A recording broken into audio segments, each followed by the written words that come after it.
is the Glass Cannon Network.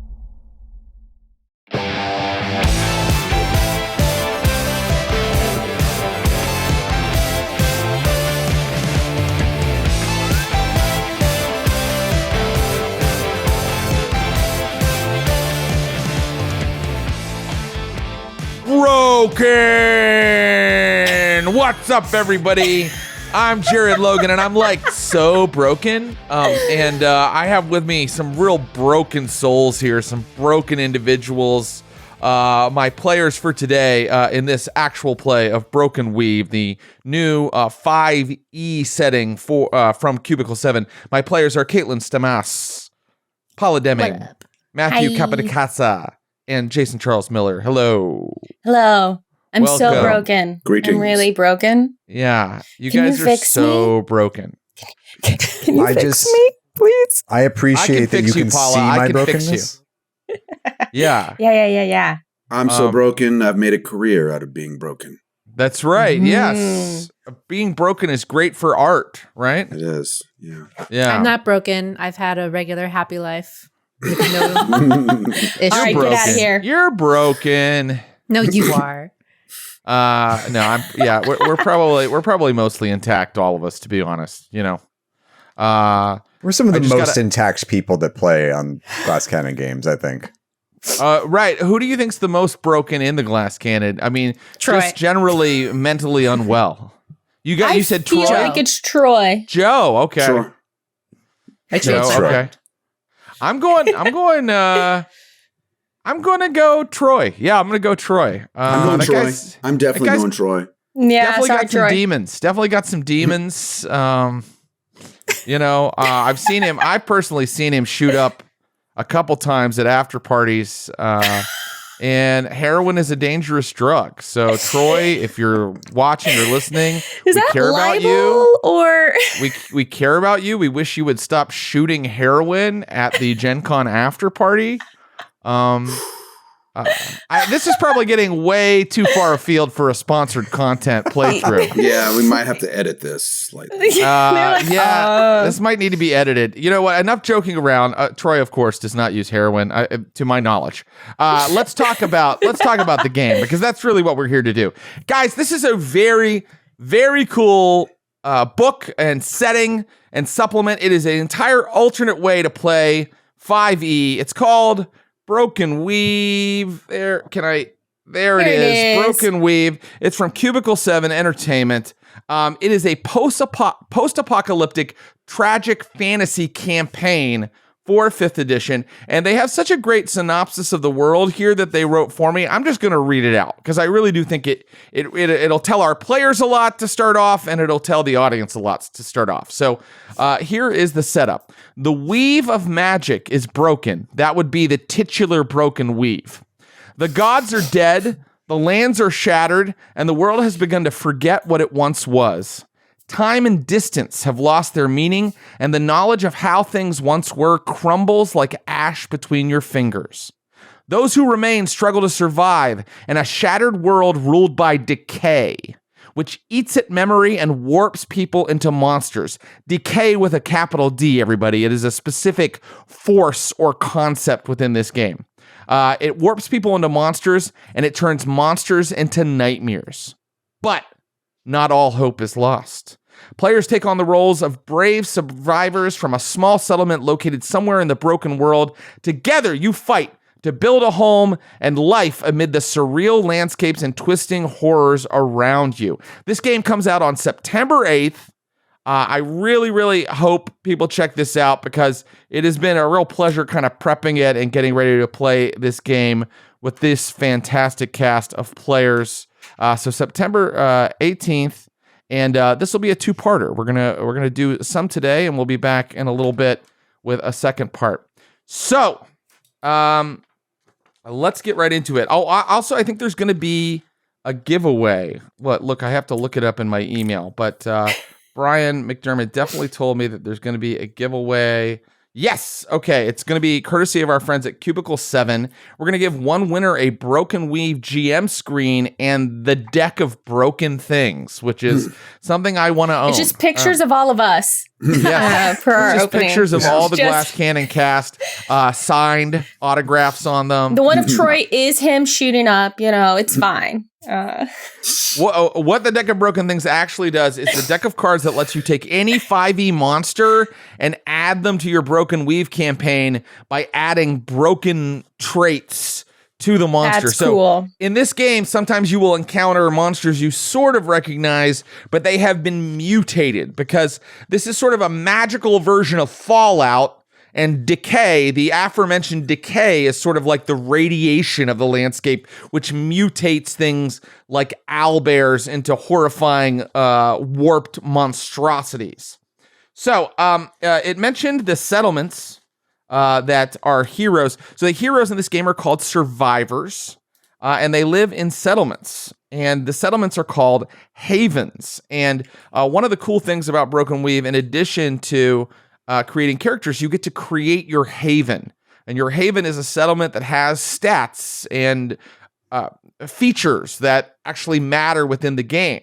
Because as crises sort of attack your haven, as your haven faces crises, your haven can actually lose stats. Yes, and this is the haven of our player characters today. Look at This that arm. is Right, 'cause we're Guardian's Lament. Guardian's Lament is the setting for our game today, or at least where we start. Guardian's Lament, as you can see, is a desert oasis where a band of plucky survivors have managed to farm the land near this watery oasis in the middle of a orange, wind-scarred desert. But one of the most distinctive traits of Guardian's Lament is that it is built on the corpse of a dead god. Man, that's when the cool. breaking happened, when the breaking happened, the literal gods fell down out of the sky, crashing into the earth. And your haven, the people in your haven, actually use the body of this dead god for resources in some ways. So that's the kind of world that we're in, a world where god corpses litter the landscape. So let's set things up a little bit by just kind of briefly introducing the characters. We can learn a lot more about them as we go, but I just want to kind of show how the character classes are different in Broken Weave. So our band of survivors here, our players, just kind of tell me what your character's name is, and then we can talk a little bit about the class. And I just want to also mention that all of these characters were built using a bunch of randomly generated roles that were part of a life path character creation system. If you saw our A Life Well Lived stream from a month ago during our Gen Con coverage, Cubicle 7 made that game also. So all of this was generated as like life events that have been put in the journal of each character's character sheet. So Paula, let's start with you. Talk a little bit about your character and class. Yeah, so my character is named Lamaya. She is a half elf, half human. And her class is a maker. Right. And Maker, this game has all original classes, so you won't be playing the classic rogue or wizard. A Maker in Broken Weave is someone who is adept at building, constructing, and crafting, and they are essential to the survival of a haven because they can do things like build defenses, create machinery for mining, build traps for animals, all the things that you need, the clever people that you need in a civilization. A Maker does all of those things. Yeah, and I think Lamaya is much better at interacting with machines and tinkering with things and interacting with the animals that she's the beast keeper of. She's much better at all of those things and more comfortable with those things than she is interacting, I think, with other survivors. Great. Yes, perfect. So we'll learn more about Lamaya and all these guys as we go. Kate, tell me a little bit about your character. So my character is named Amel, and I'm playing a human, and my class is a Harrowed. So Harrowed, yes. Harrowed. So there's no magic in this world, but this is like the closest class you can kind of get to that, in that what she can do is kind of like absorb and manipulate decay a little bit. So at first level, I don't get like a lot of amazing stuff that I can do, but I can like recover hit points using Decay. My curse is affected more slowly than other people's. So yeah, it's going to be fun to play another Gothic Girly. Yes, perfect. And we'll talk about the curse in a minute because that's an important part of the game too. But we might do that as we get into the story. All right, Jason, tell me a little bit about your guy. His name is Harkle, and he's a dwarf. He's a dwarf warden, and he's also a lookout. He's got a subclass. I don't know if you want to talk about that yet, but or his occupation. Yes, he has an occupation. There are subclasses. They kick in at level 3. Maybe we'll get there. Go ahead. I'm sorry. We might. So he comes from a large dwarf family, and he has 7 brothers. Well, it says he has 7 brothers, but then it says they're the 7 dwarves. So doesn't that make that 8? That's a good point. He has 6 brothers. He has 6 brothers. All right. He's got 6 that was brothers. just kind of a joke I put on the character sheet that it's 7 dwarves. I think I literally rolled that, and I was like, "Oh, the 7 dwarves." But yeah, he's stalwart. Wardens, I would say, are sort of like paladins, but not really. They've got their own vibe going on there. Yeah, they're the fighter types. They're probably the most like traditional. They are soldiers who protect havens from raiders and beasts and monsters that would like to prey on the havens. So you're going to get to do damage with big weapons as a warden. And finally, let's talk to Matthew. Matthew, what kind of character are you playing? I am playing Eliara, who is a halfling seeker. She by trade, she is also a lookout. That's her occupation. But seekers are kind of like the ranger equivalent, and they are the ones who risk going out into the broken lands and kind of finding ways to guide people between and facing the dangers that decay has wrought upon the landscape. She is the younger sister of Hunter Misha, who as I understand it, is a little bit of a muckety-muck here in this haven. Yes. And I'm a little bit of a ne'er-do-well. Yeah, okay. All right. That's right. I always got to keep you in line because we've worked together as lookouts. And I think, Kate, your character and my character got in trouble, as I recall. We did. Definitely wasn't my fault. So they all of the characters have connections to each other. Like Jason just said, Hercule and Eliara worked as lookouts together. There's more connections that might come up. But how about we get started and we'll learn more about all of these characters and this world as we go. So I'm going to say that you have been working outside the walls of the Haven. It's up to you. Maybe you define exactly what you were doing, but the day is waning. The sun is going down, and here in the broken world, the light is so different and strange that as the sun sets, it's not like a sunset on our world. You know, there are these violet shades that come into it. This strange kind of purple hue is sort of slowly crawling across the desert dunes that surround your haven, and you're outside the walls. You know, the haven has the arm of the god forms one barrier that is many feet high, like very hard to get over. And then also the haven has constructed out of these like very thorny trees, like additional walls to cover the areas where the arm hasn't encircled it. And you're outside. Maybe you are working as lookouts, like we said before. All of you have sort of an occupation or a job in the Haven, but kind of tell me a little bit about what you think you're doing, and go ahead and take a moment to establish your characters. Well, maybe one of the animals that we keep in the Haven got out somehow. That's beautiful. I love that. Yeah, as Beast Keeper, it would have been my job to go out and try and find it, and having lookouts and other people to help me. Lamaya, would be must good. Not go alone. No, thank you for offering to help. You are my adopted sister, so that's great. That's great that you are willing to help me in that way, and also as a lookout. And I'm gonna shut up now.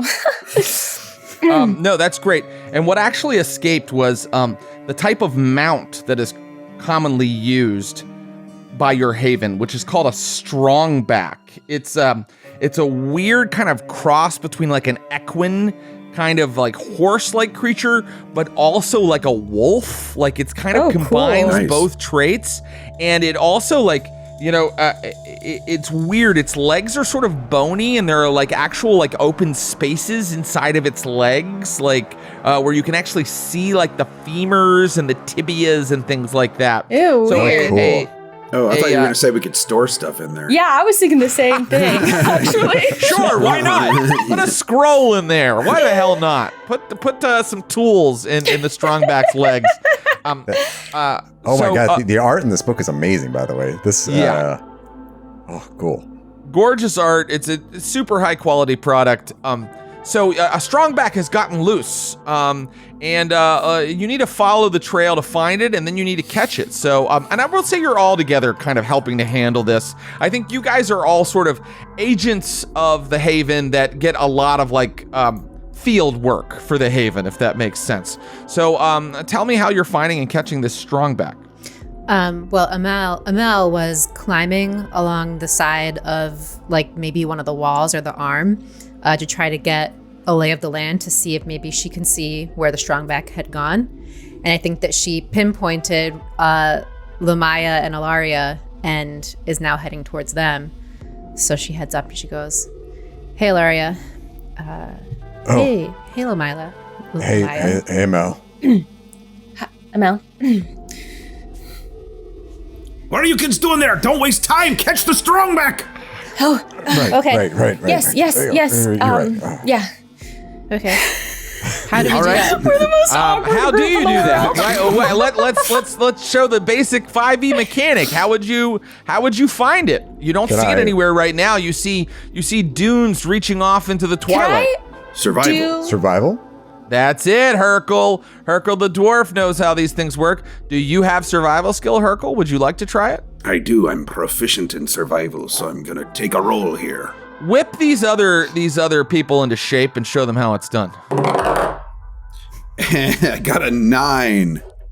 Oh, Not great. Not great. I'm gonna rule though that because you're looking over sand, that things leave tracks a lot of the time. So I'll give you advantage. Go ahead and roll it again and see if you get higher. Aha! This time I got a 15. Yes, Hercule, you find the trail and you start running out across the dunes. And do your companions follow you? I will follow. course. Yes. Oh, Yeah, Hercule, you're so good at this. this way. Very I guess. good.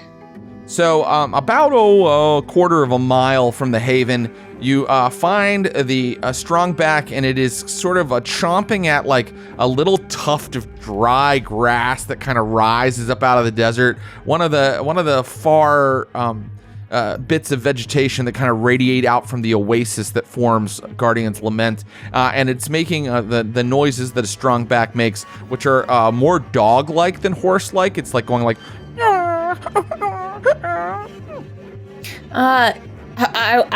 Now me being like, okay, we found it. Everyone just shh, don't startle it. And I'm going to pull out of my pocket a little like jerky cube, and slowly hold my hand out and slowly approach. Great. Make an try and get animal it to- handling roll and give yourself advantage for a jerky cube. I didn't know you had that. Yeah, I have Is it on your whatever sheet? I want. Yes, it's totally on my sheet. It's definitely on my character sheet. As your game master, I will allow a jerky cube. Thank you. You know, Jared has told me in the past things like, "That's not on your character sheet. That can't be in your pocket." So that was a gamble for me to say. Yeah. Oh, that would be an 20 total, not natural. The strongback immediately responds, chomps down the jerky cube, and then licks your face like a dog. And you can grab it and start to lead it back toward the Haven. Good girl, But I Rose need Petal. everybody to make Good girl. wisdom perception rolls. Oh. Ooh. Natural 18, adjusted 17. 15 for Ilaria. Okay. Gosh. I'm very distracted with Rose Eliara. Petal. So mine is a 4. And yes, I've named the Strongback Rose Petal. So everyone write that down in your notes. Aw. Have you seen the art that is associated with this creature, Paul? I haven't, no. page 249. That's Rose Petal. Yeah, they're not really pretty necessarily. Hercule, did you roll perception? I did, and I got an 8. I must have been focused on what was happening, so just laser focused on what's happening with the Strongback. Right. I mean, you were doing your job and getting the others to do theirs. So maybe you're helping our friend Lamaya with the Strongback. When Eliara, your keen eyes, and Amel, your sense of decay kind of perks up, and you see a stooped figure moving in the shadows across the dunes, sort of stumbling, and as it comes over the edge of a dune, it falls and rolls down through the sand. What's that? Careful. You see it? It looks kind of messed up. Are they dead? Might be decayed. Hercule! What? I pull my axe out in anticipation of what he's yelling, or what she's yelling at me for. And I point at the figure rolling down the dune. What does the figure look like? It's rolling down on purpose, or did it fall? It looked to Eliara and Amel like it fell, and it is a little hard to see from here. Now here in the dim twilight, it kind of just looks like a bundle of something, kind of laying on the dune. But Hercule, as you look at it, it glistens a little bit. Oh, I can use my kindred spirits feet, I guess they are. I have advantage on wisdom tests to gauge the decay of a creature or location or object. So I kind of want to figure out if this is decayed or not. That's a great idea. Go ahead and roll wisdom. I don't think any skill would apply. So go ahead and roll wisdom. You know what? Yeah, that'll work. Go ahead. 9. A 9? Yeah. You're a harrowed, so I'm going to say that's good enough. You get a very palpable sense of decay from this thing, this creature or this person. Maybe we should go the long way around. Pretty sure that's decayed. I'm not afraid of a little decay. Could have something valuable on them, something that the Haven needs. And plus, I need to get back in good graces with my sister Hunter Misha. Great. So what are you doing? I'm going to scout out and see if I can investigate. At your own peril. Are you approaching? I do approach. Okay. As you get closer, you see a woman on the ground. She is a halfling. Oh. And her skin has become transparent and gelatinous. Ew. And I would know what this is because I share the same curse. This is the curse of water, right? That's correct. So each of your player characters and anyone in the broken world of Broken Weave has a curse. The more decay you accrue, and you can accrue a lot of it during the course of an adventure, the more your body sort of changes and begins to transform into a monster. So each of you have Decay 1, except for Lamaya, who actually started at Decay 3. Yeah. And that means that your body does show signs of decay. Because a halfling inherits the curse of water, their body slowly becomes like ooze-like, more sort of malleable and like wet and dripping. We become an intelligent slime. And like, yes, you can eventually end up turning into a slime-type creature. Whereas Hercule, the dwarves begin to succumb to the curse of fire. And so somewhere on Hercule, there might be, like a crack. I'll let Jason interpret this, but there might be a crack with like some glowing orange embers in it somewhere on his body or something like that.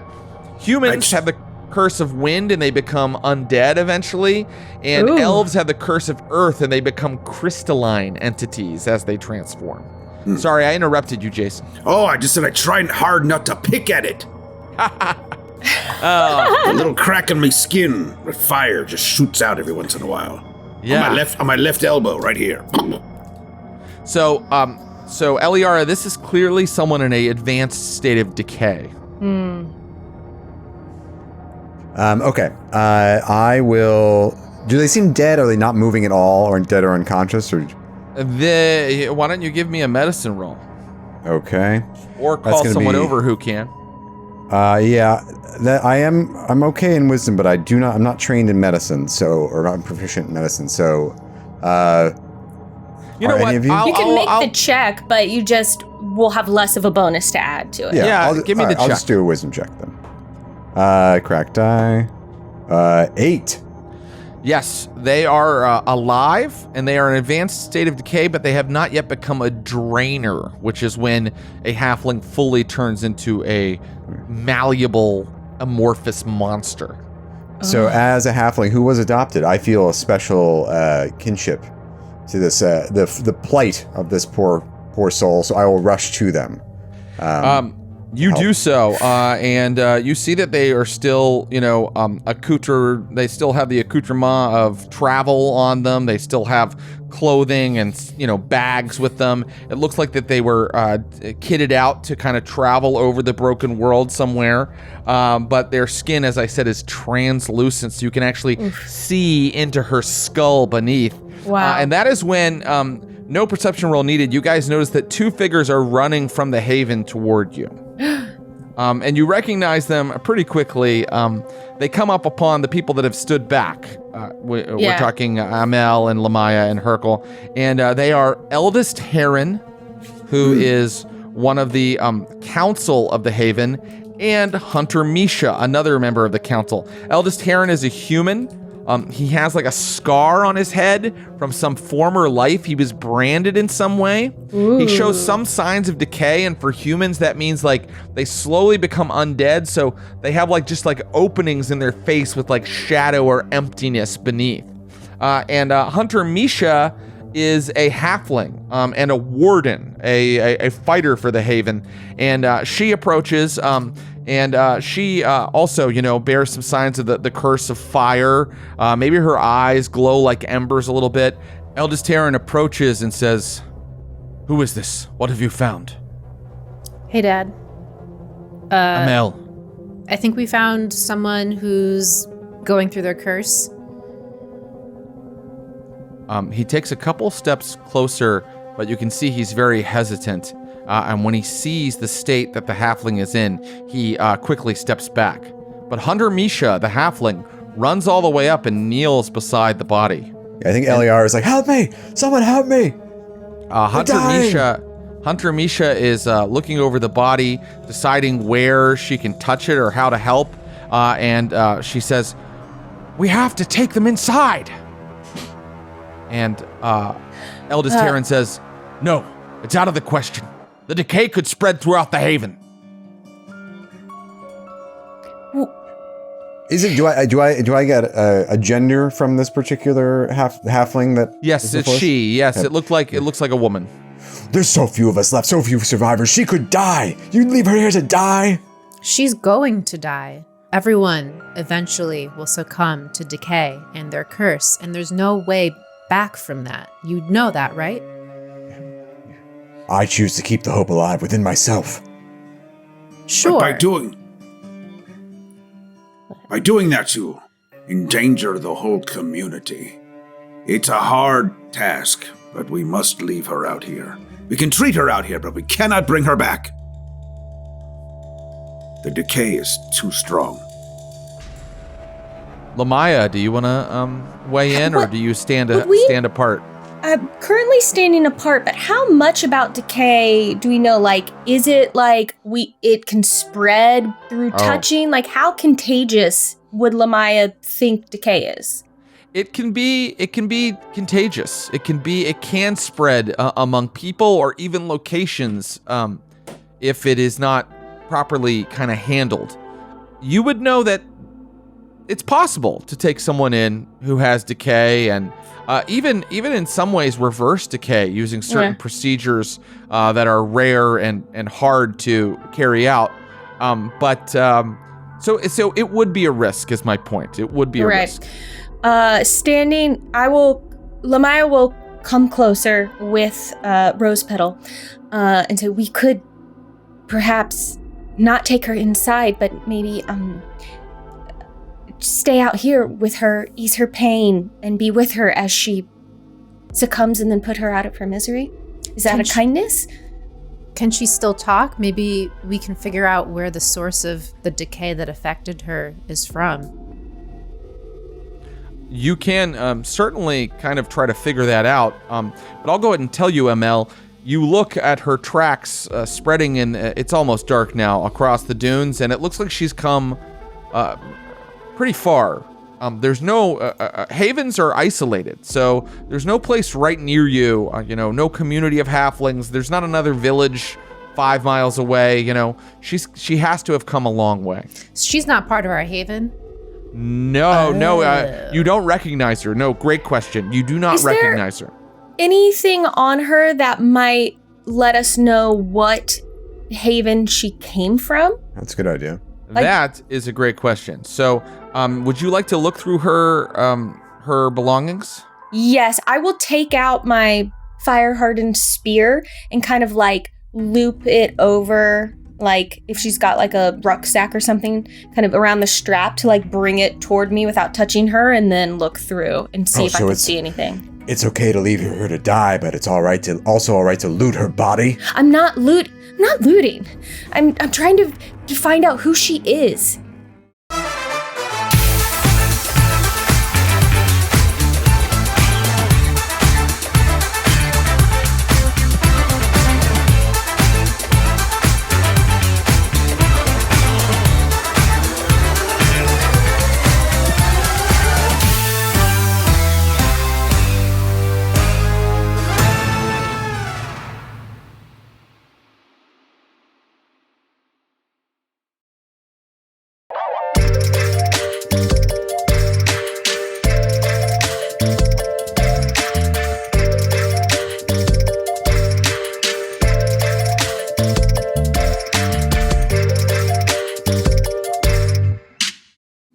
Okay, Lamaya, you're going to approach and you're going to use that fire-hardened spear to kind of look through some of the belongings of this decayed halfling. And the first thing you notice... Yeah, there's go ahead. Part, sorry, because I was thinking about being a maker. Maybe there's a bit on my spear that has a little clamp, grabber? a grabber, a little grabber. Someone's being very liberal with her inventory. I'm trying to work my character. Now you have a grabber? Well, okay, just look, I'm trying. You gave me this character. She's being creative. They are readily available at the store in the haven, Okay, fine. It's just a regular spear. Fine. How does one boring. survive the broken weave without a little grabber? Yeah. Listen, you have a It's grabber. got a little shark head. So it You looks have like a grabber, a little shark head, and maybe you can screw it off and screw on the actual spear part, because I'm not sure how well the grabber is going to do in a combat You're right. situation. They are detachable little things. Yes, exactly. Okay, great. I can't wait for you to tell me that one of them is a laser. All right. So, No. I don't have that. That's the last thing I'll make up. I got jerky and a grabber, and that's it. What if we found a cyber truck? Yeah. All right. Jared's not going to invite me in any more of his games. No, I just love how Paula's like, the inventory is what I imagineer. It's a suggestion. Yes. Your articulated grabber. Glad we've spent 5 minutes on this. Pulls the backpack up off of the rucksack up off of the decayed halfling, and immediately you notice a memoria. A memoria are these trinkets that survivors in the broken world carry to remember things, because as decay affects you, it not only affects your curse and turns you into a monster, it also makes you forget whole swaths of memories, things that are meaningful to you. So people carry memoria, which are tokens or trinkets that connect to a specific memory so they don't forget their father or the time that they saved someone, or et cetera, et cetera. So your life path, your journal on your character sheet actually has some memoria connected to certain memories and certain ideas. This particular halfling is carrying a memoria that looks like a stylized sort of moth. It is a moth type token. It looks like it's made out of bent wire and things like that. So anybody that wants to can make a intelligence local lore check about that. Ooh, I think that might be something I'm good at. Natural 2. I've got other lore, but not local. You could still make a straight intelligence check. Yeah. 9. I rolled a 5.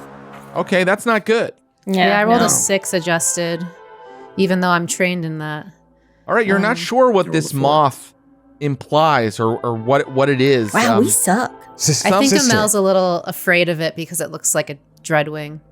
Sister, what do you make of this moth? Hunter Misha looks closely and says, yes, I believe this might be the symbol for Lantern Deep, the nearest haven, although it is a day's journey, about a week away. Oh, Lantern Deep? Why were they coming all the way here? Maybe something befell them. She was escaping. Why would she have come all this way? Lamaya's just calmly unscrewing her grabber, putting her spearhead back on her spear, and she's gonna walk over to this person and just shove her spear right into their chest. What? Everybody, well, at least the NPCs are extremely shocked. Eldest Heron and your Hunter Misha are aghast at this. She's from Lantern's yourself. Deep. What are you doing? She's from Lantern's Deep. The survivors there would not allow my family in when we needed help, and that is why I'm a part of your adopted family. So, sorry.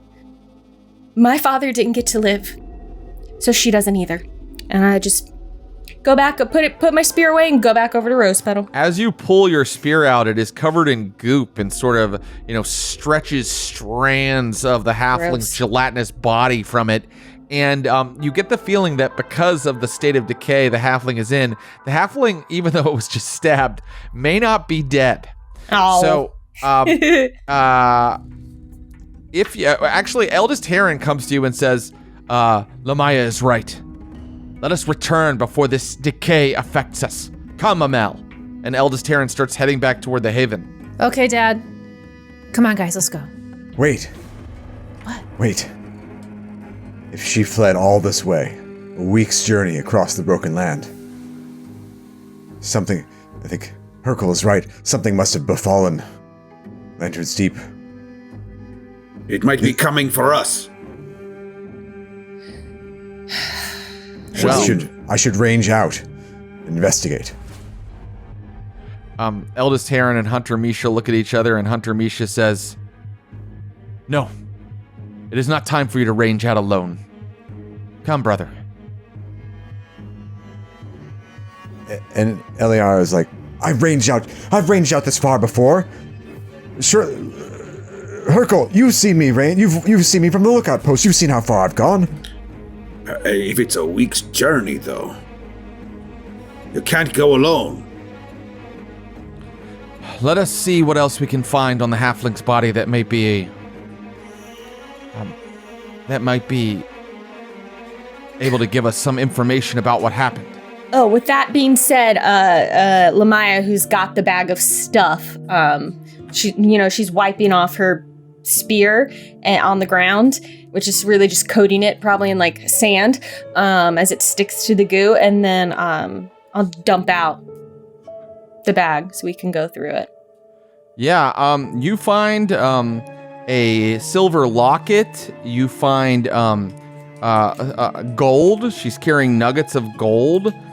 There's a scrunched up handful of leaves, and there's a set of smith's tools. Those smith tools could be very useful. Although I think you already own some, Lamaya. I probably do. Let me look on this inventory you keep referencing. Yes. Can I open the locket? Yes. Inside the locket. Oh yeah, I have those already. Inside the locket, you see on one side a sketch of a halfling holding a smith's hammer, and you realize that this is an image of this woman, this halfling woman, before she became decayed. And it's sad because she looks, she's smiling, and she looks quite pretty and beautiful and healthy, robust. And then on the other side, there is a image of what looks to be an elf or half-elf woman wearing armor and holding a spear. And there is a message in the fixing of the locket that says, Circe and Esri, sisters in hope. Oh, look at this. It's so sad, guys. And she hangs up the locket with her hand. Wasn't much hope when my family tried to go there. This is so awkward.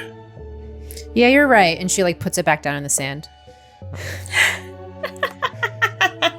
So Hercule walks a few paces away and just sort of looks down at his feet, trying to take in everything that just happened. Eldest Heron says, as a member of the council, I now command all of you to come back to the Haven. All right, Dad, we're coming. We're just looking at the rest of the stuff. It might be useful. Okay, come on, guys. As we're walking, can I roll a check on the leaves? Yes, you may. You don't have to roll a check. You can just open them up, and you recognize something you definitely recognize, which is common trail rations. Oh, okay. It looks like that they were almost at the end. So she has traveled quite a ways. Can you say again, Jared, I'm sorry, the inscription in the locket, it was Esri and something, Sisters in Hope? Circe and Esri, Sisters in Hope. Thank you. Mm-hmm. And we're just going to leave her here? Or she to die? That's what Eldest Heron is advocating. I mean, she is decayed, and he doesn't want the decay to spread. What is the government like in our haven? Is my dad we all listen to him? He is the voice of reason, or is it more He is democratic? only one member of a council of elders or key citizens. Hunter Misha is another one, and there are several others. I'll say, as we're walking, I'm saying, we're just going to leave her out here to die and decay. And just become an ooze. That's what we're going to do? Hunter Misha looks at you and says, I do not like it either. But what are we to do? Shall you and I stay and try to administer cure to this woman? Is that something we can do? Do we have that available to us? You could try.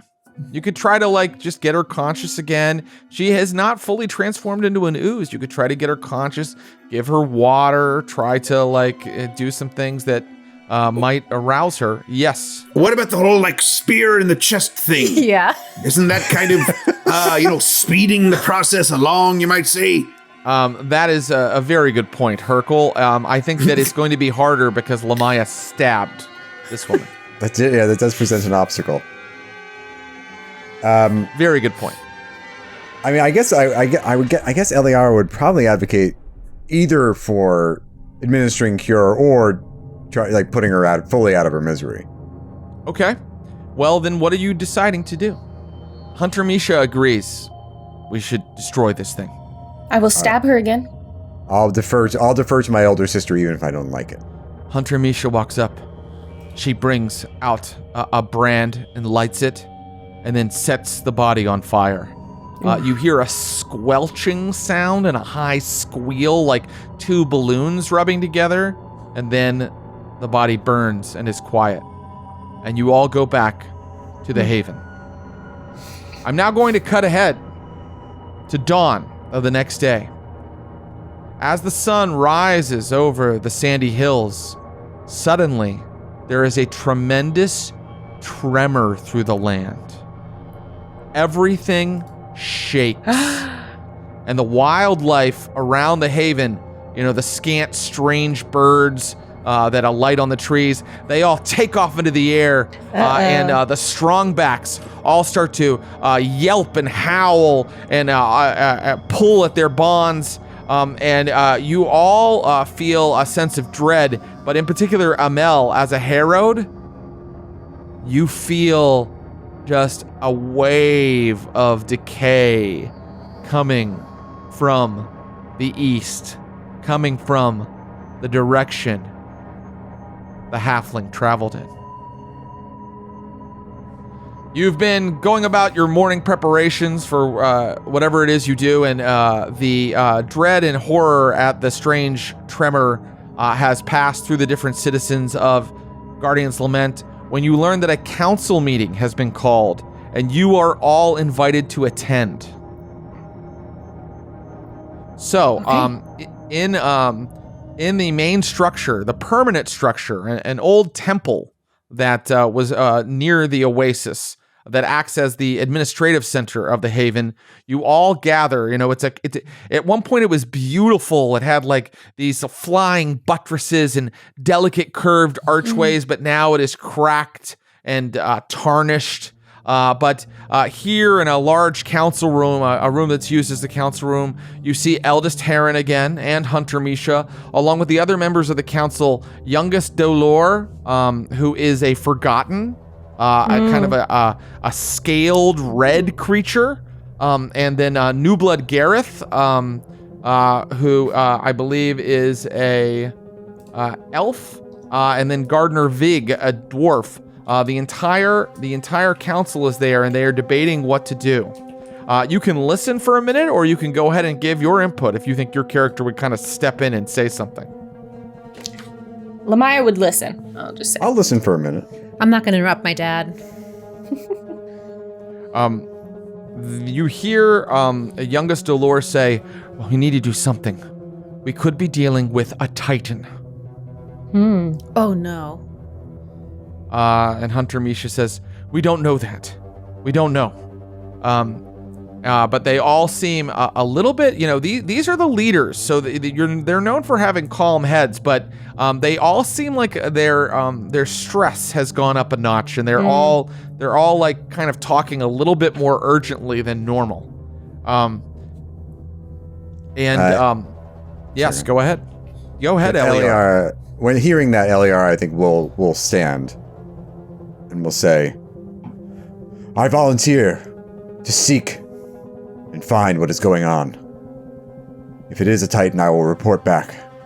If it is something that I, or any companions who wish to join me," she says, glancing around, "can handle, we will handle it." Hunter Misha puts her hand on your shoulder and says, Wait, young one. Listen, we must decide what the best course of action is. If it is in fact a Titan, there is no way that our defenses could stand against it. I believe that we should go and consult the Speak Thieves. The Speak Thieves are creatures that live not too far from the Haven. They are creatures that are strange, possibly dangerous, but not always, and who definitely know a lot of lore concerning the broken world. And they might be able to tell you something about what's going on. So that is what Hunter Misha advocates. It's a good idea. It's interesting. What do you think, Lamai? Do you think that's a good idea? Do you think it's a good idea? Yeah, maybe. Okay, I mean, if you think it's a good idea, then yes, I think I will support everyone in that if that's what they think they would like to do, and I can help. Youngest Dolor speaks up. Youngest Dolor, as I mentioned, is a Forgotten, which is one of the ancestries you can take in Broken Weave. She kind of has like horns and like red scales, but looks mostly human other than that. And she says that she thinks that someone should investigate Lantern Deep. Perhaps there is some sort of clue there as to what we're dealing with or how this land has been afflicted. But that's a week away, and they might already be doomed. Eldest Heron says, they are most assuredly doomed. This halfling fled in a state of advanced decay. Lantern Deep, we must assume, is gone. We don't know that it was a Titan that affected it, but I recommend we establish martial law here in the Haven. Everyone gets armed and we prepare for a fight. Are we allowed to speak at all, or do we just have to listen, since we're sort of... Speak, dwarf. May I say, martial law seems a bit extreme. preparing for a siege is fine, but if you declared martial law, wouldn't that just make the citizenry go into a panic? Why don't we? We must save our resources. We must carefully ration them. We must fortify our haven. All of these things will require discipline and efficiency.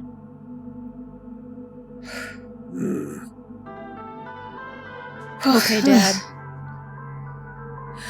Well, what if, I could perhaps use some of my supplies and rig up some warning systems, at least around the entrances or on the outside of the fortifications while we do some other investigations. Maybe we go to the Speak Thieves. Maybe we go right to Lantern's Deep. I think it might be worth going there. But then everyone could feel maybe more protected while we were gone investigating before you just arm everyone for battle. Not everyone here is a fighter. I'm not. Yeah, New Blood Gelrith actually speaks up and says, aren't we prolonging this investigation if we spend time dallying with the Speak Thieves, who speak in riddles, by the way? Should we not seek out the source of these tremors? If it is in fact a Titan, should we not confront it directly? Eliara starts pounding her feet on the floor in agreement. Can we even do that? This is a good time to actually explain what a Titan is, and all of you would know. Ever since the breaking of the world, occasionally, walking across the land, you may encounter a Titan.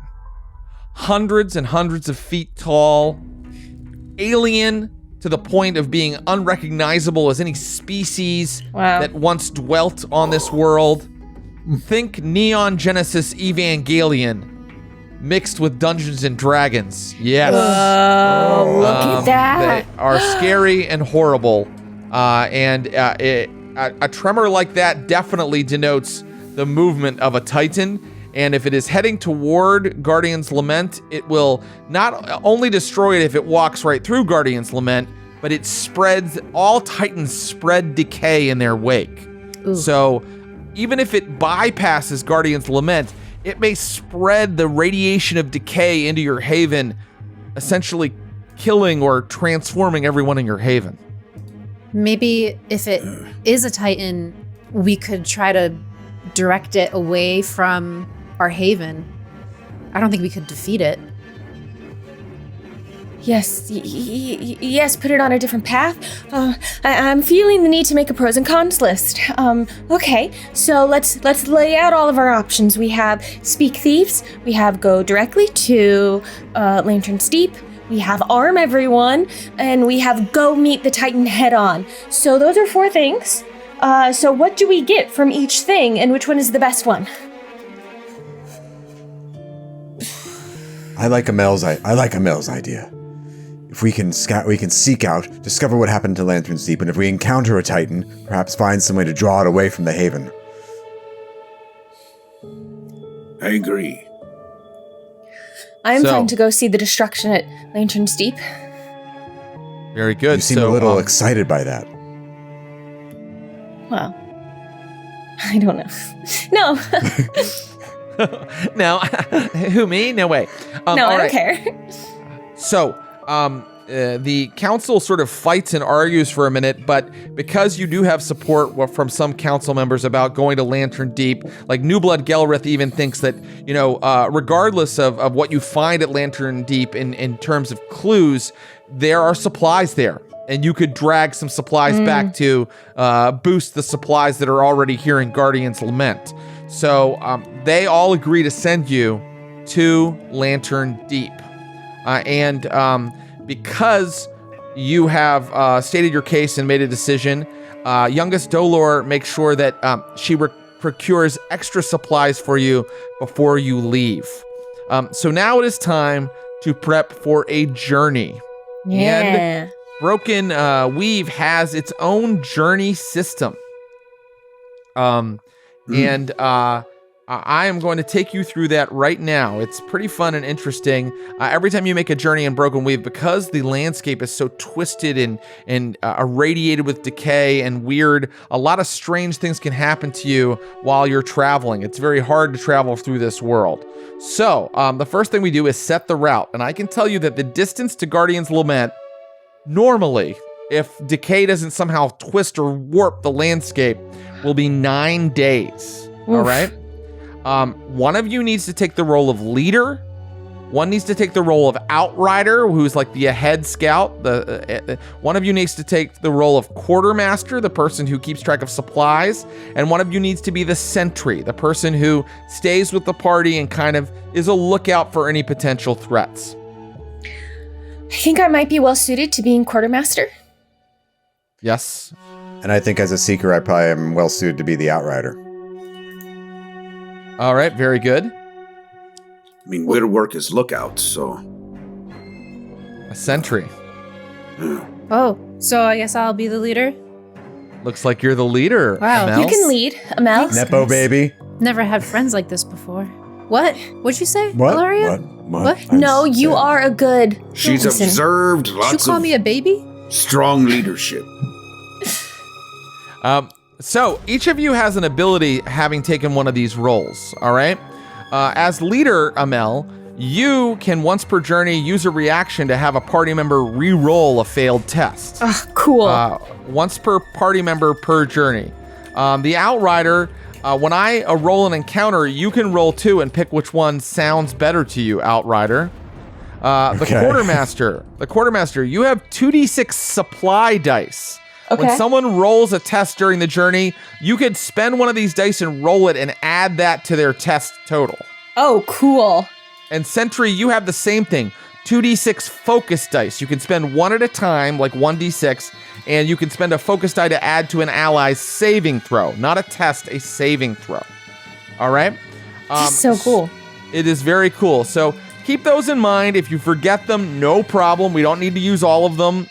But I just wanted to let you know you have those options. So now you are making preparations to leave. And you've already procured supplies, thanks to our friend youngest Dolor. So you have a plus 1d6 to your... Oh, I'm sorry. No. Your supply dice increased to a d8, Maker. Yes. Quartermaster. They are now d8s. You have 2 d8s that you can spend. Sweet. And you guys can just tell me kind of the other things you do to prepare, and I can kind of tell you if there are any other sort of mechanical benefits you've unlocked by doing that. So what would you do before going on a long journey across a strange and decayed landscape? Maybe read about how, like, Decay can shift time a bit more so that we can anticipate any setbacks or anything. Excellent. Why Since don't I'm you give leaving. me a test of some sort, and I'll let you know if you've gained anything from that. How about local lore intelligence? I like that. Go for And it. since it has to do with decay, can I use my kindred spirits? What is it? Advantage? Ability? Yes, you may. I rolled a 1 and a 3. Oh, no. You are frustrated and horrified by how little lore your haven has collected over the years. There are books, and most of the books detail the history of Guardian's Lament and things that have happened close to Guardian's Lament. There is scant mention of Lantern Deep, except you do see the moth, the moth symbol denoted as their sort of coat of arms. All right. Would anybody else like to try some sort of preparation? Well, just as a warden, even though it's not exactly my lookout job on this journey, I would make sure we had ample supply, ample water, ample food. I want to make sure that that's on our inventory sheet so that it's not considered imagined. It is so ample because your friend on the council helped you that we're giving our quartermaster a D8 for the supply dice. You feel really well prepared, but you do think to yourself, Hercule, if you do find supplies at Lantern Deep, it is going to be hard to drag them back because you have so many things already that you're carrying with you. Will we be able to take some strongbacks with us? Would you like to try to procure some mounts? I would, and I would also like to procure, as a lookout, some sort of spying device, some sort of telescopic aid, perhaps. Great. First, give me some sort of roll to procure the mounts, because I think that the mounts are so... There's not very many of them. So, the strongbacks, the creatures of the broken world are hard to kind of master. So you need some strongbacks who are sort of prone to obeying orders, and you need to kind of calm them and make a connection with them. So what would you use to procure these mounts? Well, I suppose would I be charming someone into letting us take some, or would I be communicating with them directly? You may do either. I have a pitch here for both of these things, actually, that Hercule is suggesting. Lamaya is a maker, but also a beast keeper. So maybe can I lend maybe some advantage to these roles, because I might be able to help point out which mounts would be most suitable to take, and I also might be able to help with fashioning some kind of like spyglass. Okay. Agreed on the mounts. You have advantage on the test to gain the mounts, Hercule. All right. Well, I'm not proficient in persuasion, and I'm not proficient in animal handling, but I've got a slightly better chance because my wisdom's higher than my charisma. So I guess what I'll try to do is go to the strongback, Paddock? area. Paddock, yes. Yes, the paddock, yes. Or kennel, because, are they dogs? Oh, Are they horses? We they're don't know. dogs. Yeah, you're right. And I'll try to just sort of, I'll use some jerky cubes. Yeah. And see if they'll come with us. Like How about that? The free friendliest jerky ones, cubes like that the come with jerky every cubes. Here you go. character. So I will be rolling animal handling. With advantage, Yes. because our friend Lamaya is helping you. I get, with advantage, a unnatural 20. Yeah. Oh, there you go. An unnatural 20. With that 20, you may decide, that's such a good roll, you may decide, do you want agile strongbacks, rugged strongbacks, or strong strongbacks? I believe rugged seems to be the best for this journey. That makes Through the sense. sand. So, a survivor riding a rugged mount can make a wisdom animal handling test instead of any constitution tests that may come up, or constitution saving throws that may come up during the journey. Cool. In terms of a spyglass, why don't you roll some sort of crafting roll for me, Maker? Okay. You know what you could do? You could roll your smith's tools to create something like that, or artificer's tools. I do have... go ahead.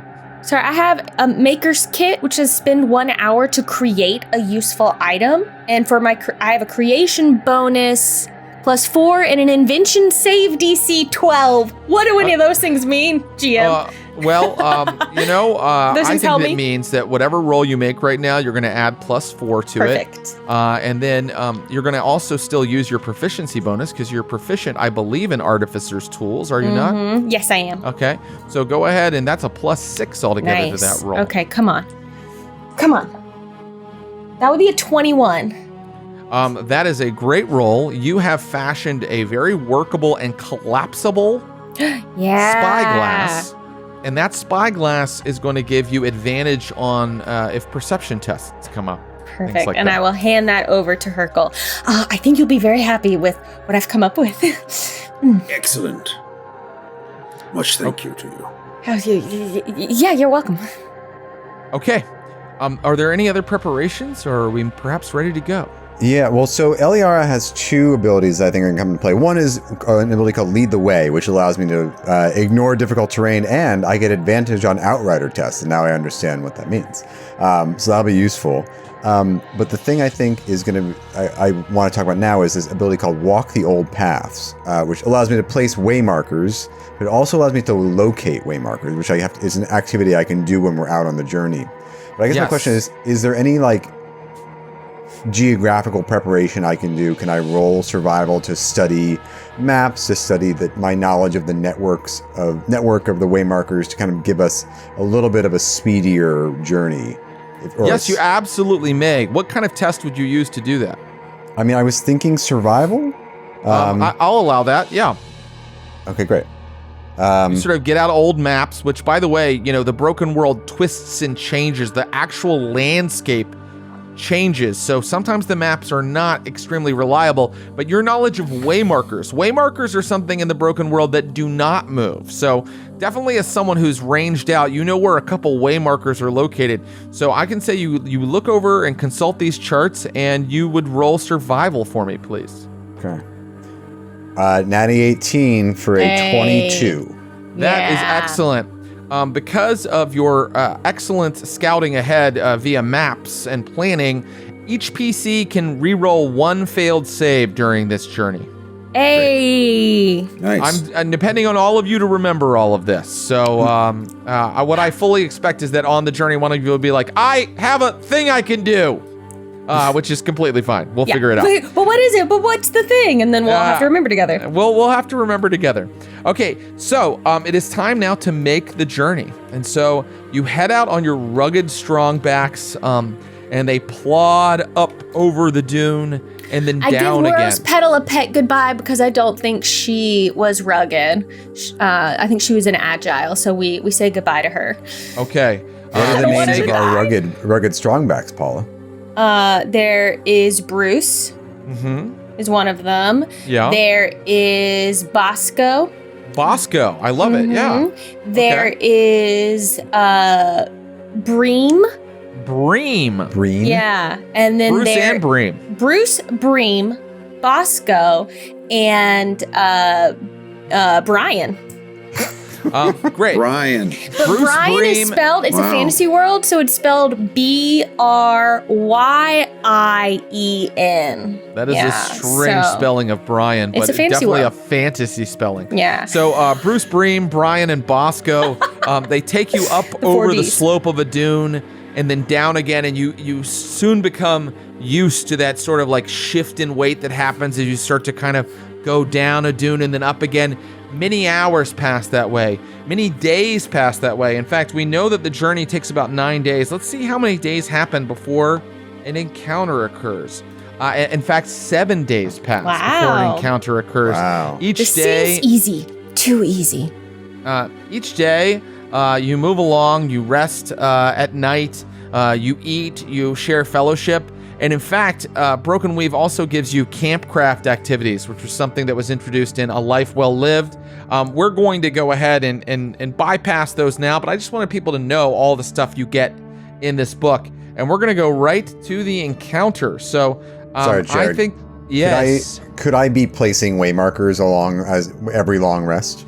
It's difficult to place a ton of waymarkers, but you can certainly place one somewhere for yourself along the route. What I need right now, I'll get two rolls from you, Eliara. One just for your Outrider roll, which could be survival, natural, or natural lore. And then I need a roll from the leader of persuasion or insight to kind of inspire the people following you. The quartermaster needs to make me a roll using athletics or their crafting skill with smith's tools or cook's tools. Great. And our sentry needs to give me a perception or stealth roll. Okay? And Eliara, why don't you just, I said two rolls, but I take that back. Make one roll for being an outrider, but I also want to know, like, where you're setting up a waymarker along your path and what exactly you're doing with that. Yes. Okay, let me do the roll first because that's the page I have open. Great. And I have advantage on this. Okay, and I'm rolling survival, and I get a 19. Oh, very good. A success. Great. So you've placed something, and as how early in your journey do you do this? I would say maybe like 2-3 days. Well, we know it's going to be a 9-day journey, and I'll place one after the third day. You place something here, and you sort of imbue it with your hope and your memoria, which, by the way, remind me to talk about hope, which is another mechanic at some point soon. But you sort of imbue it with your sense of hope from Guardian's Lament, and you sort of remember it in your mind, which kind of gives it sort of this like hardened reality that's not subject to the elasticity of the rest of the landscape. What exactly do you leave when you create a waymarker, Eliara? Okay, looking through my memoria. You wouldn't leave your own memoria. You would leave like a memoria, like something you're creating now. Like you wouldn't leave one of your own. I would. You know what? I'll leave. Do we still have the moth, the symbol of the moth from the halfling from Lantern? I'll leave that as a kind of, this is a mission to Lantern's Edge to discover what happened from a survivor of Lantern's Edge. Yeah, Lantern Deep. Okay, Lantern very Deep, good. Sorry. Yeah, no problem. You do so, and now you have a definite point that kind of points the way from Guardian's Lament to Lantern Deep. So you've kind of created a signpost that says Lantern Deep this way. And that moth thing is not going to move. It's going to stay there. Cool. And often travelers hide supplies and things there. Is there anything you want to leave here for future travelers? Yeah. Could I leave... You know what? I'll leave that extra set of Smith's tools. Okay, great. You do so. And now I want to know how everybody's rolls went. How did your roll go, Leader Amel? So you said roll persuasion or insight. I'm going to do persuasion, and then I'm just kind of like hyping everyone up. Is that what you were saying? Exactly. Okay. God damn, I'm going to switch some dice. That's a 5. A 5. Okay. So that is a failure. All right. And I'm how not did our used maker... to. I'm a loner. I'm not used to interacting with people this much. You seemed like a reluctant leader, and it is now showing. Perhaps. No, it was good. It was really good. We all feel a lot better. Team. A lot better. You guys are doing great. But you'll get the hang of it. Thanks. Yeah. Maker Lamaya, how did your roll go? Pretty well. So I rolled a 19. So I'm using my Smith's tool. So I believe that gives me a +4 with my proficiency bonus in my dex. So that would be a 23. Yeah. You've been able to fix your equipment. You've been able to make sure that everybody's weapons stay in order. In terms of equipment, this party is ready and prepared. So well done. That's a success. How did our sentry do? Got a 16 in perception. On perception. You haven't seen any threats on the horizon yet, but you are almost certain you have kept a good, close watch on the party as they traveled, and nothing dangerous has come your way yet. All right, finally, our outrider. Let's have your outriding roll. Okay, and what am I rolling on this? Survival, natural lore, or your seeker's tools. Okay, I will do survival. And this, sorry, I stand corrected. This is the roll I actually get advantage on. Okay.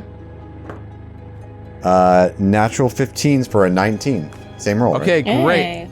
So the situation is that half or more of the party. Okay, so I think I understand. So based on how many people succeed, that sort of determines the number of encounters you have. And now we're going to roll on the encounter table to see what happens after 7 days. This is so cool. Yeah, it's really fun. And I can roll on this too, right? Yes, because you have that ability as the outrider. You can kind of decide what encounter you think sounds better. All right, I rolled a 12.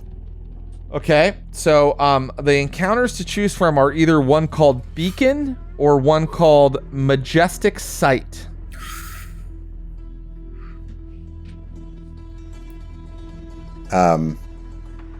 Which one sounds better? I like Beacon. Beacon, okay. No Majestic Sight? Well, I like a Majestic Sight, but we're knowing that we're trying to get somewhere that might be shifting. I was like, maybe there'll be a beacon that will lead us there if we win the encounter. On the 7th day of your travels, as the sun rises, the ground tremors, shakes again, and the sun doesn't dawn quite as bright as it was before. In fact, the bright sunlight that's usually present in the desert is not there. You've moved up into some rocky hills and you're going to a mountainous region. But what you do find, and it makes total sense that we would have chosen this encounter because we have our seeker leading the way here as Outrider, is a waymarker. And it's a waymarker that's definitely left by the people of Lantern Deep because it has the moth emblem on it. That means that you think that this is kind of outlining a safe path up into the mountains, a mountain pass that will lead you directly to Lantern Deep. Ooh, okay, good choice. Well done.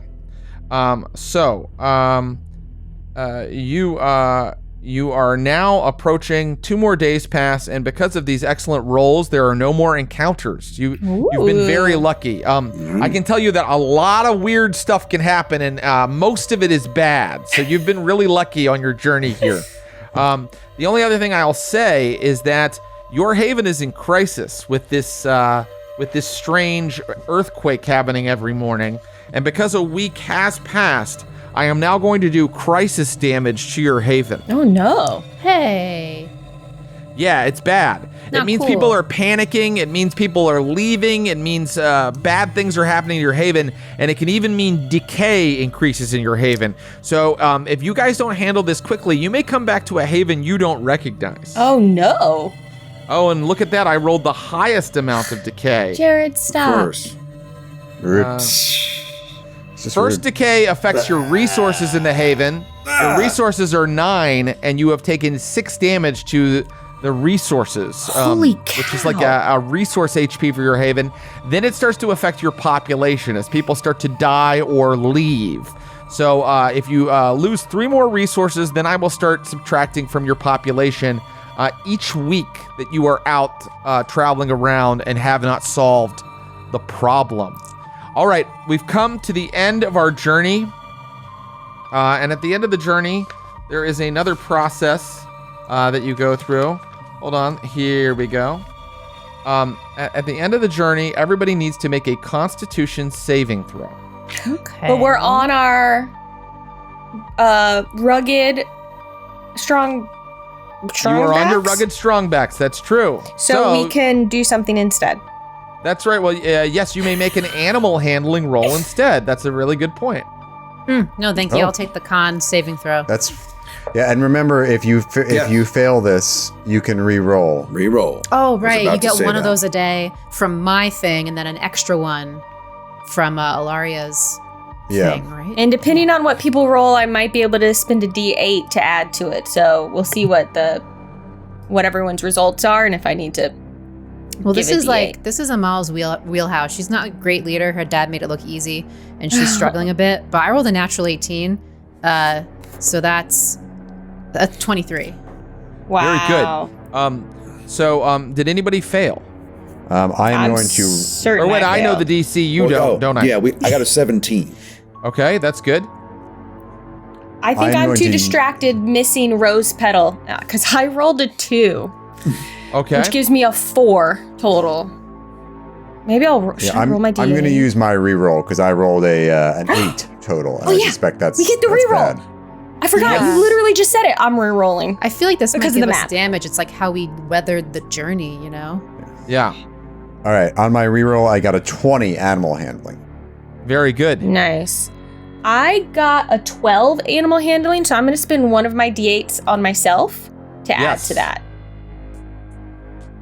Oh, yeah, and I rolled a 7, so that's 19 total Everybody for my has animal now handling. succeeded, Whew. and you've used all of your resources and abilities to great effect. So now each of you gets 1 temporary HP instead of being exhausted. Because if you Hey. fail, you can be exhausted. So good work saving some of those abilities till the end of your journey.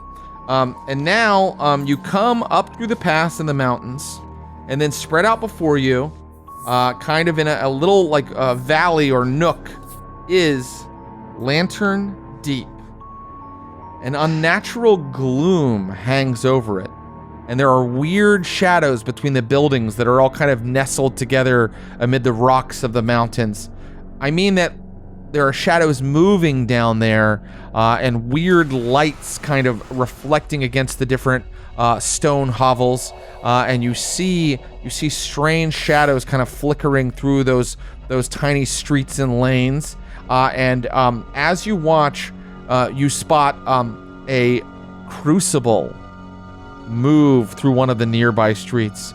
A crucible being a creature of slag, fire, and magma that used to be a dwarf. Oh my goodness. And you watch as it sort of limps along, and one of its legs is just like a pile of like black like slag, and its back and its head are on fire, but its face and one of its arms still looks like a normal dwarf, like sort of still like fleshy. You only see the back of it, but you definitely see a crucible. Up ahead, across the entire like community, you see a large mountain rising up, and in the side of that mountain, you see an opening, a door, a tunnel into like a cave. And it's impossible to miss because it looks like a central location here in the Lantern Deep Haven. Well, I guess we can see what happened. This is a cursed place. Maybe we should leave them to die. I wonder who he was, what his life was like, if that is to be my fate one day. Oh, all these things are rushing through my mind as I see the crucible. What would you like to do? It sounds like Amel's like, okay, we saw it, let's leave. I don't think we can go yet, Amel. I think we need to see what we can find. We need to know what happened to them so we can see for ourselves. To our home. But there's so much to decay here, right? There is so much decay. In fact, Amel, as you get closer, you feel like the field of decay kind of wash over you. It's like a stench to you. To the others, it's sort of ethereal. They don't feel it as strongly as you, but to you, it's like a strong smell. And I'm going to need everybody to make a decay saving throw. Oh, boy. That is your highest ability bonus plus a d20 roll. So, okay, here we go. Decay saving throw. All right. And I think Jason and Kate, you still have your rerolls available. I'm going to use my reroll. I rolled a natural 6. You do not. You do not have rerolls available because the journey is over. You have I was arrived. only on the journey. Damn it. That's bad for me, too. Yeah, this is not good. Could you define, you say, our highest ability bonus? That might be 2 attributes may have the same ability bonus. We're not using skills here at all. It's just like if your highest thing is a Constitution +3, you would roll a d20 and add +3.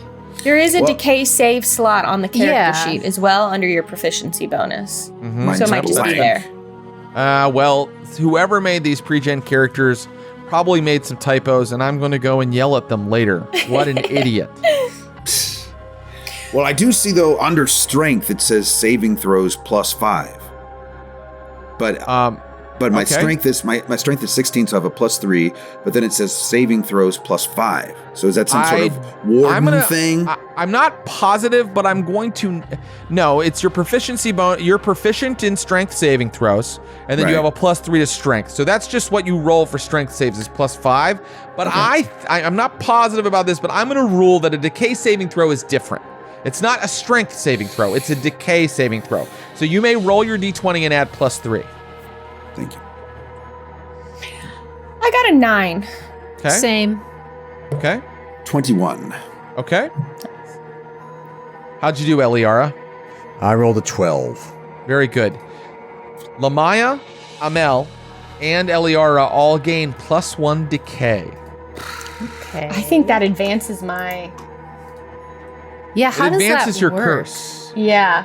Yeah, it advances your curse, Lamaya. Hold on while I page through the book to where your curse is described.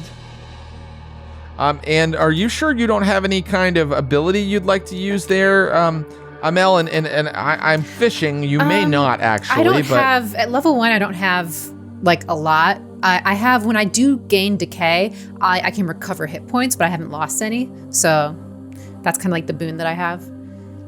And this happens slowly, Lamaya. Thank you, Amel. This happens slowly, Lamaya, but now that you are at 4 decay, large clusters of crystal burst through your flesh. They offer additional protection, but get in the way of fine motor skills. Oh, that's horrible for That's a bad maker. for me. You gain Is it gonna hurt my +1 dex? Listen to this. You gain +1 to your AC, but you have disadvantage on all dexterity, acrobatics, and sleight of hand tests. So you're okay. All checks? That's my thing. No, slow down. Acrobatics and sleight of hand tests, not all dexterity. Okay, sorry. Okay, cool. Okay, fine. Okay. Bleh. Okay, so you see just like the beginning of, so where Lamaya had like along her neck, just a bit of like crystal and a little stripe there, and on her hands, kind of where there would be rings, were some little like geodes, and you just see them start to here, just like starting to spread across her like shoulder and collarbone. Is like larger geodes and crystals now, like slowly starting to like as this decay washes over her. And it's terrifying to all of you. You know, it's like the land itself is corrupting Lamaya and making her less human, less elven, I should say. So I will now tell you some information, and then you can decide what you'd like to do. You think that based on the state of the haven that you're looking down at, that the Titan didn't walk directly through it, crushing it. It simply passed by and created such an advanced state of decay that even now as you look down among the buildings, you not only see multiple crucibles, you also see husks, which are horrible, undead, desiccated creatures that result from a human being fully affected by its curse. You think that from this location, Lantern Deep, you could probably quickly find the Titan, because the Titan must have left a clear trail, maybe just on the other side of the mountain here.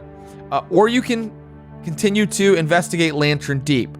But you know if you go down into the town here, which is the only way to get over to the cave, you are risking being spotted, sensed, and most definitely attacked by some of these monsters that are now dwelling down in the town of Lantern Deep. Amel, what do you think? What do you think we should do? I mean, I think we should try to get the Titan on a different path. This Titan obviously just walked nearby, and Lantern's Keep is gone. I'll do whatever you think is best. All right, Amela seems to be advocating going to find the Titan. Yeah, I actually think I agree, because if we're going to incur some decay from the Titan, might as well, if we're going to incur some decay either way, might as well be in service of our bigger goal. Okay. I agree. I wholeheartedly agree. Wow. All right. Cool. Do we have a sense of how we're going to... I know this was kind of Eliara's idea, but do we have a sense of how we might be able to pull the Titan off course? Like, are we just going to try to let it chase us a different direction and risk some decay? You have no idea as far as I can tell. Oh, I maybe I'm being silly. I think you're asking that question, aren't you, Eliara? Yes. Oh. You're asking that to the other players, not to me, is what I mean. It was kind of an open question. You, Jared. Yeah, I didn't want to mean like know. you're free to participate as well. We'll welcome any of your ideas. All I can tell you is that from this place, you probably can definitely find the Titan's path somewhere near here. Could we make it so the Titan just can't keep moving if we tripped it up somehow and tied up its ankles? Then it wouldn't be able to come near our haven. I don't know. We would need a pretty strong rope for that. Probably some sort of material that we don't even know exists. Yes. Forgive me for Titans- contradicting you slightly, Hercule. There's probably no rope imaginable that could handle a Titan. Hundreds of feet tall, hundreds of feet long. You would need a lot of rope, and it would need to be made out of diamond somehow. The strength of these things is inconceivable. Yeah. I don't know how you're contradicting me then. I was saying the same thing. Then we are of one mind. Do we know, like, since Amel, she has, like, boosts in intelligence, do I know maybe what could lure Titans generally? Or are there, like, rumors, something like that about it? A forgotten lore roll. Forgotten Perhaps lore. Very, very, very large jerky cubes. Ooh. Like at least this big. If we smash all our jerky cubes together into Maybe one it'll be big big jerky enough. cube. It's 13. Okay, that's enough for you to know, based on your studies before you left Guardian's Lament, that every Titan is unique, meaning there are no two that look alike. It's not like a species like blue whales. It's like each one is a unique individual entity. So the thing to do to figure out how you might move it from its path would be to go and investigate it and learn something about it. I think we need to just find it and observe it because all of them are so different. We won't know anything about it or how to derail it from its track until we find it. Makes Right, well, sense. Agreed. Find it, I guess, is what we should do. Yeah. Okay. So could I roll survival to try to track the Titan? That sounds I good think to that me. would be an easier survival roll than tracking something not called a Titan. Yeah, that sounds good to me. Okay. 18. 18. Well done. Perhaps you go alone as the outrider. You take your strong back up over the rugged slopes, past where take the long way around the haven of Lantern Deep in the cave, so you stay away from those monsters. And you come down over the far slope on the north side of Lantern Deep, and you find the trail. If there's a trail that's easy to find, it's a Titan's trail. There is a swath of earth that has been just completely ripped to shreds, and it might be half a mile wide. And it leads westward. In other words, it leads toward Guardian's Lament. Gosh. I can tell you one other thing. It is daytime when you look down at this trail, this path that the Titan has torn through the earth. All many little stones along the path, what's left of any vegetation, it all shines in the sunlight. It glitters. It's almost hard to look at. Perhaps you use the spyglass that Lamaya made, and you actually have to pull it down because you become momentarily blinded looking at what has been left in the Titan's path. Now, might I ask, if we travel directly behind the Titan, will we catch Decay as we get closer to it? That is correct. There is a risk. There is a definite chance of being affected by Decay because it leaves it in its wake. So could we perhaps track it from if I could see the trail just, at the edge of my eyesight, and we travel parallel with the trail, but away enough so that we don't risk catching the Decay. You want to stay out of its orbit. Aye. That makes total sense. Why don't we begin another journey? We'll keep the preparations and rolls that we had before. I will allow you to try to sort of stay parallel to this thing without getting directly in its wake where you might be affected by its decay. So you head perhaps farther to the north, where you think that there will be easy enough terrain to cross, and you begin a journey once again. And could I have rolls from everybody once again? It could be persuasion or insight for our friend Amel. Whatever you rolled before is absolutely fine. I'm guessing that you picked your best stat. Outrider can do survival or natural lore. Quartermaster, smith's tools, cook's tools, athletics, and our sentry can do perception or stealth. All right, so Amel's feeling a bit more confident this time around. She rolled an 18 to Nice. hype you guys up. Very good. I don't roll as well this time. Perhaps I've been chastened by the sight of the Titan, and I only roll a 10. Okay. Did you want to re-roll? Because if we're on a new journey, my boost says that each of you get a re-roll a day. I got No, it's okay. Not on this one. a 13. 13, okay. I rolled 7, so I might use my reroll, and then I think I might use one of my D8s to add to Eliara's result. You certainly may. So I'm going to reroll for me. Natural 20. Hell yeah. Nice. So that's the most perfect use of reroll. And then, come on, don't screw me, dice luck. Okay, add 3 to your roll, Matthew. Maybe that'll help push it into success territory. Okay, that makes me a 13. A 13, okay. Let's see. The DC, I'm going to go ahead and tell you, was actually 14. So who failed that? God, so close. So close. Sorry. Eliara failed.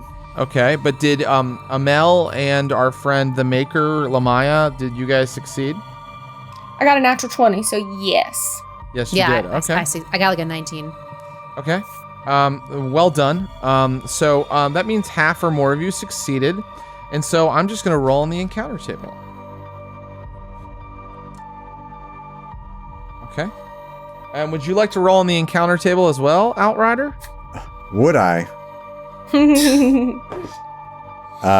7. Okay, you may choose between the encounters Discovered Trail or Obstruction. I choose Discovered Trail. One of those sounds better than the other. It is so cool to have an Outrider, isn't it? Yeah. Like, or a Seeker, really. What would it because be made you- otherwise? Like you would pick, or? I would just roll and you would get what you get. Oh. Yeah. So you find a trail of a creature moving in the direction that you were traveling. Wow, this is some interesting synchronization with our adventure already. The dice is working for us. Okay. All right. Get this. You can make a natural lore roll. On a success, you find a safe trail through the wilds and avoid a confrontation with the creature. Yes. Each party member adds plus 1d4 to the next saving throw they make against the creature. That's incredible. Give me that natural lore roll, Seeker. Okay, unfortunately, I'm doing this at a -1, but let's see what happens. Ooh, You have a reroll if you need it. Okay, actually, that's good to know. I think I have one natural more 17 for a 16. Yeah. That is a success. Yeah. So with Eliara kind of leading you across this sort of like rocky terrain, it's sort of flat here. It's not like you're up in the mountains anymore where Lantern Deep was, but like the terrain is sort of flat, but with like these big boulders everywhere. And in some areas, the boulders are like really twisted and strange. Like they form arches or like spirals or odd like blades that seem to be jutting up out of the landscape. But you stay to the north of the Titan. And now you each get plus 1d4 if you are making some sort of saving throw against the Titan. So cool. Wow. I can't believe that fit together so well. I can tell you that on the second day of following the wake of the Titan, you hear the rumble and you see it. You actually see it on the horizon to the south. And I am going to try to describe it for you right now. You saw a picture for it earlier, but I'm going to just describe it for you. Okay. So it is, as I said, hundreds of feet tall. Rumbling quakes shake everything in its vicinity. You guys feel the vibration in your feet, and the like pots and pans and supplies hanging off of your strong backs jingle and clang from the constant tremors. The thing looks half human and half insect. It has too many segmented legs and a segmented tail with a stinger on the end. And it is dressed in gleaming golden armor over a twisted black carapace. The other thing to know about it is that, as with the earlier things in its wake, looking at it here in the sunlight for a second, all of you are blinded temporarily. There is an enormous amount of like radiant light just coming off of that golden armor. The whole thing seems to glow, and the dust that is being kicked up right behind it seems to glow like a gleaming heavenly fire. What would you like to do? Have an idea. Well, I have an idea, but what was the lore for knowing something about Titans? Was it forgotten lore?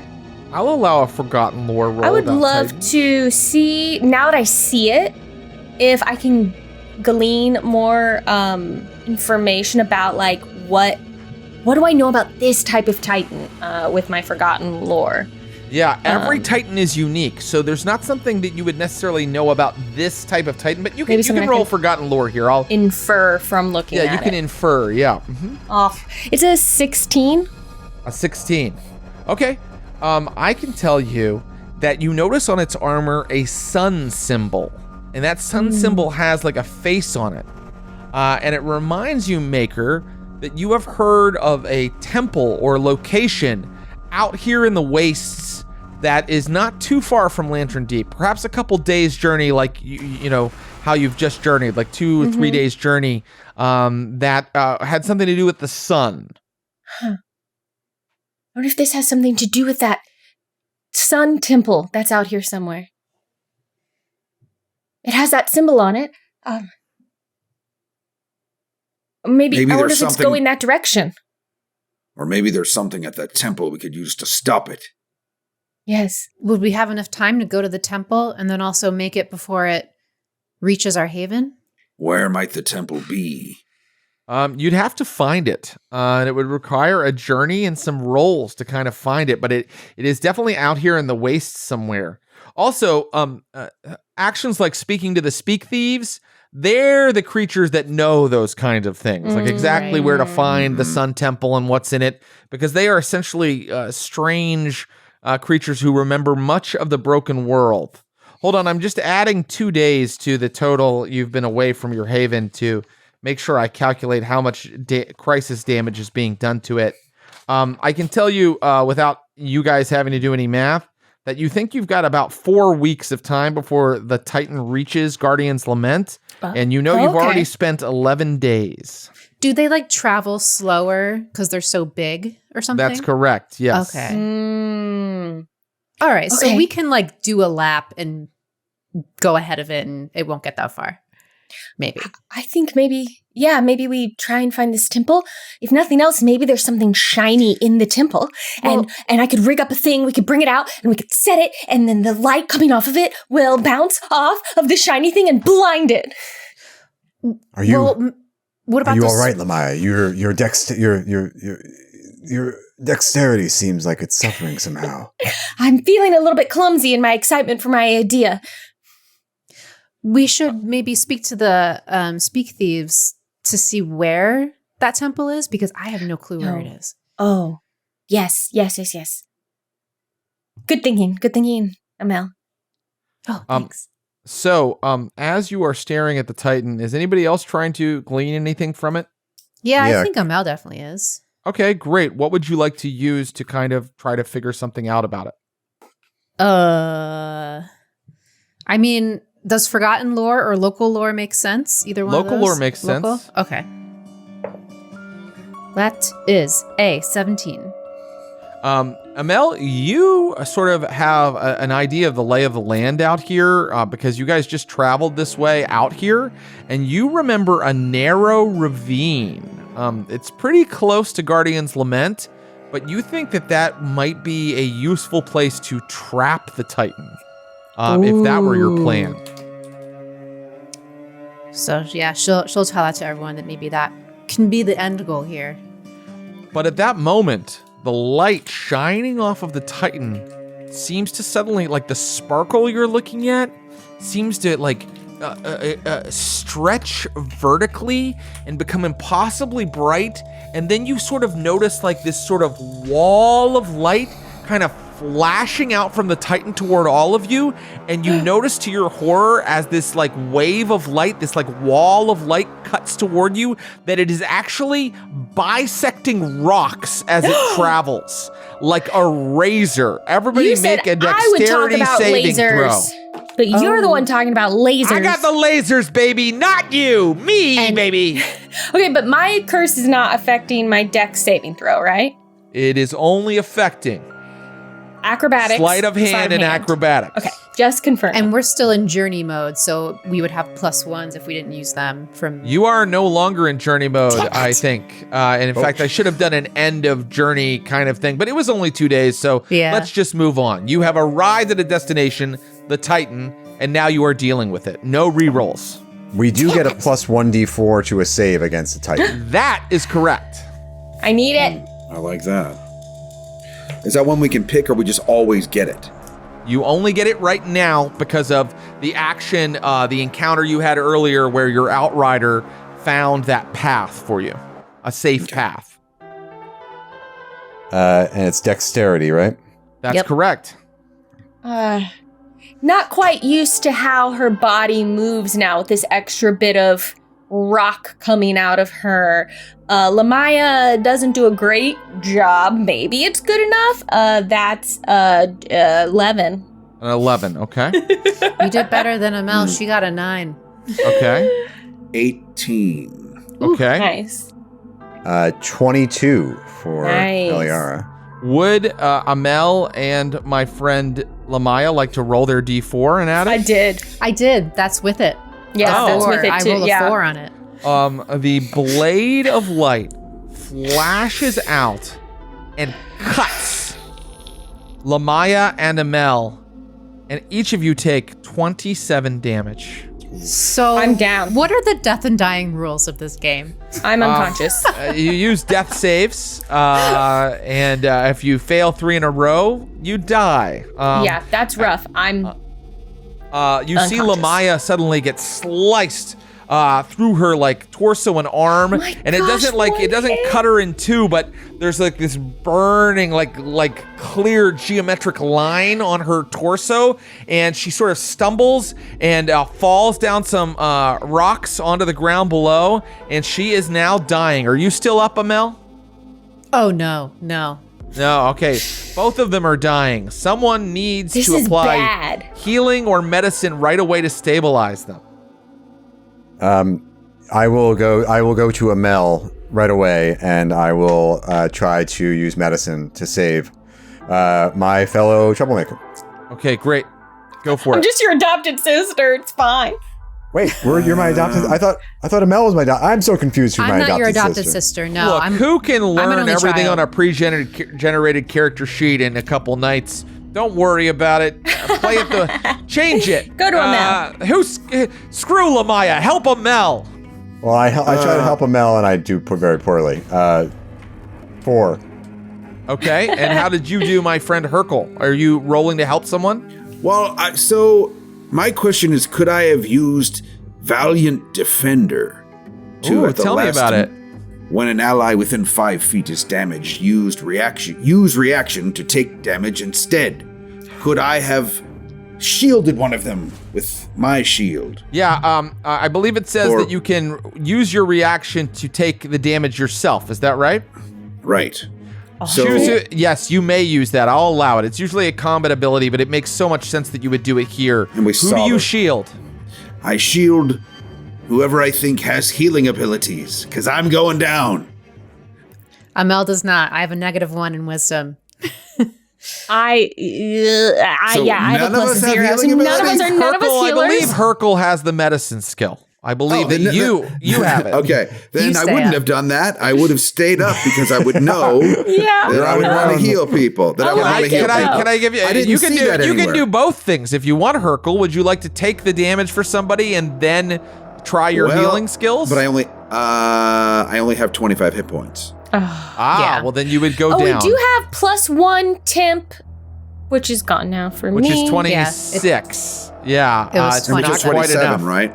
We took Yeah. 27. Yeah. Okay, I'm not trying to meta game. So Meta, I don't care.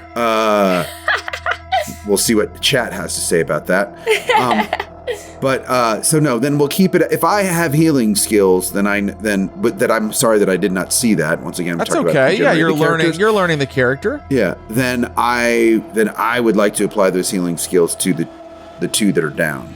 Okay, you can do that. Go for it. Okay. But where is it? Just because I have a medicine skill? Is that that's what we're right? You have a basing it on? medicine skill, which will allow you to stabilize them, and they won't have to make death saves. Okay, I will do a medicine. Can I do two roll, one for each person? Is that okay? Of course, yes. Yeah, because absolutely. we're not in active comment. So Amel, that's right. I'm going for Amel first, and I get an 11. An 11. Okay. Let me think about that while you try to help Lamaya as well. Lamaya, I get a 6. Oh no, I'm dead. Sorry. We are thrown off. So, do you have a D4 left? Did you use the D4 that our friend Eliara gave you before? When you made the save? I used it to get that 18. Oh, and also that was for saves, that was for saves, not right. tests. All right, I need now for Amel and for Lamaya to make their death save. Death save. Great. Yeah. So this just needs to be a 10 or higher. Yep. Oh, it's just like a flat. It's a straight roll, Okay. yeah. 10 or higher. Rolled a 9. I got a 16. Okay.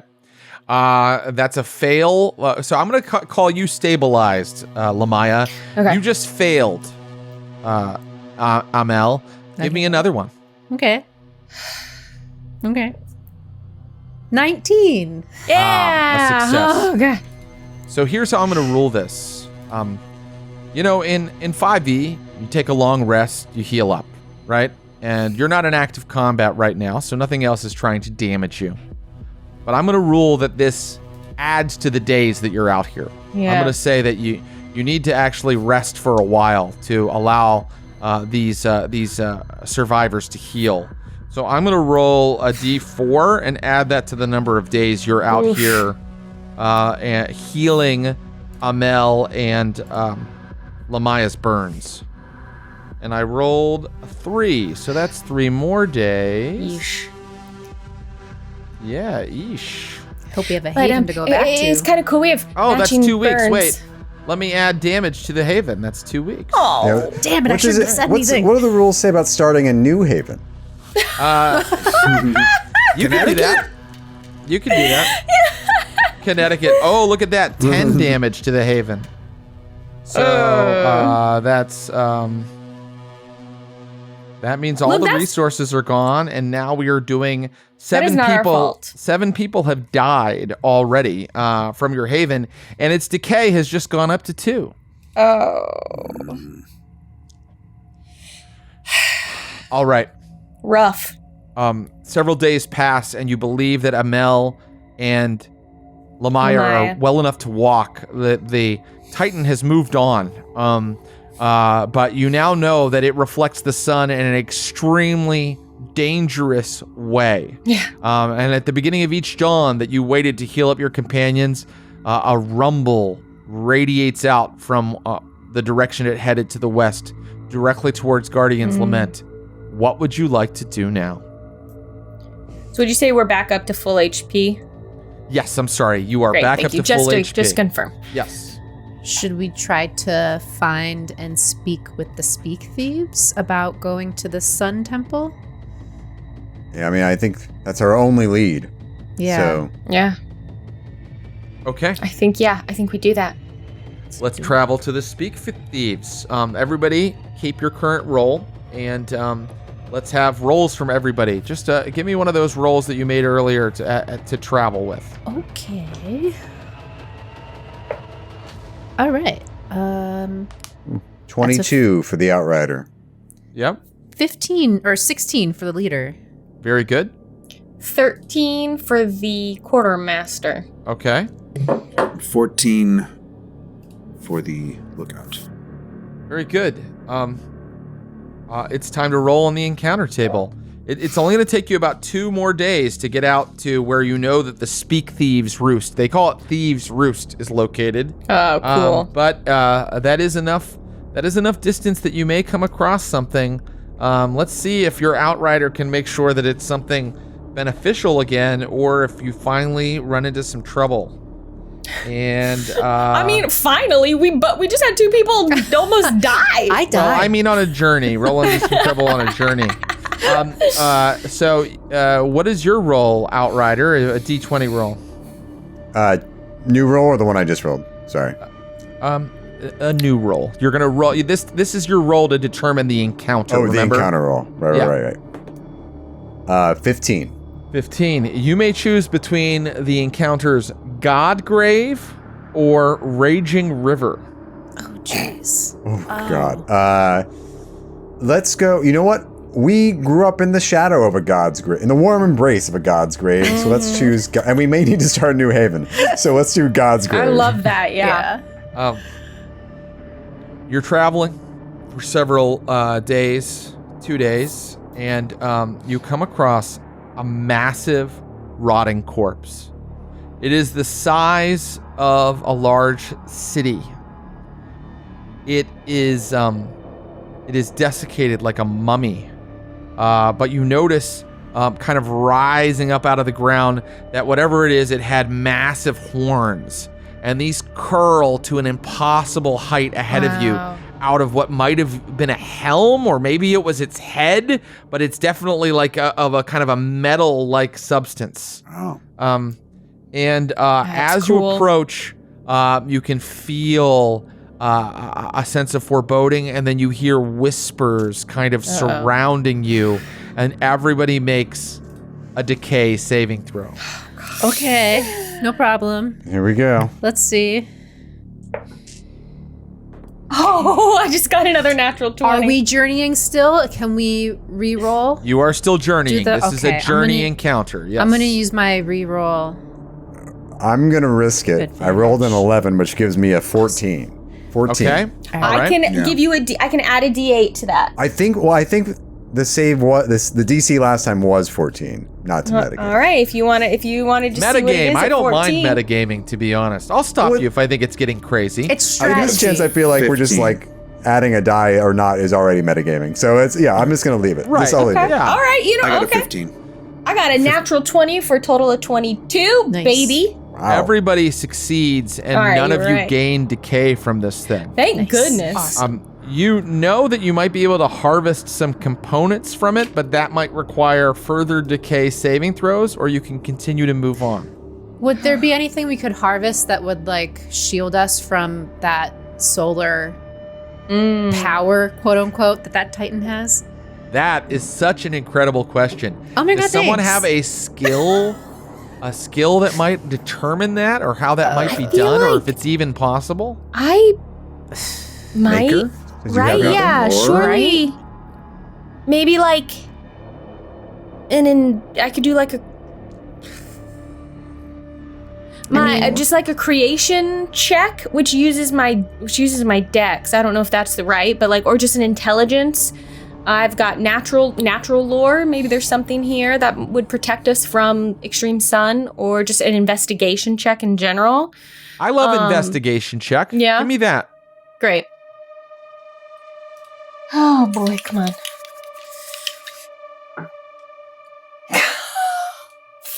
Fuck me. You have one advantage roll from our journey for today. Does this still count in our journey? Yes, Can I it does. reroll You're on a Great. journey I'm encounter. rerolling that because I'll that was allow. a 3. All right, Come on. you're rolling a second die and taking the better advantage. Oh, right, advantage. Well, then my second die was slightly better. It's a 13 total. Paula, remember you're playing 5e. That's a great roll. 13. Yeah, it was more than a 10, so we're good. You realize that the skin of a god might be harvestable here, and god skin would probably block some of that decay emanating, that light blade emanating off of the Titan. However, the person who pulls this skin off is going to risk increasing their decay. God's What's everyone's decay at? It's I'm good at- UV protection. I'm at Exactly. 4. I'm I think- at 2. I think we're all at 2 except for Lamaya. I'm at who 1. had- Oh. Yeah. I think I got Urkel has- 1. Yeah, Hercule, you started with 1 and you didn't gain any yet. Oh. Sounds gross, but I think if we pull off some of the skin, we can protect ourselves from the sun with it. But it will be dangerous, a dangerous task. I'll go in there. I'm the least affected so far. I've got my rusty sword and my little dagger. I can cut off some god skin for all 4 of us. So gross. God skin. Amazing. So, Could I ask? That's the name of our crew. We're god Could I ask a skin. technical question? please. How could it be that this dead god is giving off decay, but yet our city is built around a different dead god? Did their decay like fade away or something? Like how radiation eventually just like. An excellent question. Who knows why this dead god manifests the force of entropy and decay in a different way? Perhaps during the breaking, it was corrupted in some way that your god, the dead god and Guardian's Lament, was not. Regardless, ripping off this god skin is going to threaten the stability of reality within your very cells, Hercule. Here's the situation. All right. If you can make a skill roll, you can do this quickly. If you are unable to make a skill roll, it's going to take you an additional 1d2 days to kind of get this cut and prepared and turned into kind of a covering for everybody. Can I use my maker's kit to spend an hour to create a useful item, which is something I can do once per day, and that useful item could be something that will help with like giving more leverage to pulling the skin back to make it You want to make a grabber? Yeah, I want to make a grabber. A skin grabber. I want to make a skin grabber. A You may god do skin that. grabber. All right, so I just spend an hour doing it, so that will hopefully help you with what you're doing there, Hercule. Okay. It's just a once a day thing. I've You still done. need to make a skill roll, I believe. For me? Yes, at +4. You are constructing an Oh, item. because I'm doing a creation. Yep. Yeah. Yep. You're correct. I was just like, I just do it. That's a 19. That is a success. And so you have, rebuilt and changed over some blades and things on different equipment that you brought along with you. And now you have like this big, give like, me a moment. this big, like, this like filleting tool, my friend Hercule. So that's going to give you, I'm going to say, advantage on whatever roll you do to try to skin this god right now. So Yes. I would like to make the argument that I could use athletics for That this. is a great argument. I agree that someone could use athletics on this. So as you approach it, you begin ripping this skin off. Please give me your decay saving throw. So gross. All right. Well, 7. Hercule, your decay increases by 1. Even as you finish, you can't get the sound of the whispers out of your ears. And you definitely feel a lingering soul or presence or many kind of hovering over this thing. So your decay is now 2, but now give me that athletics roll.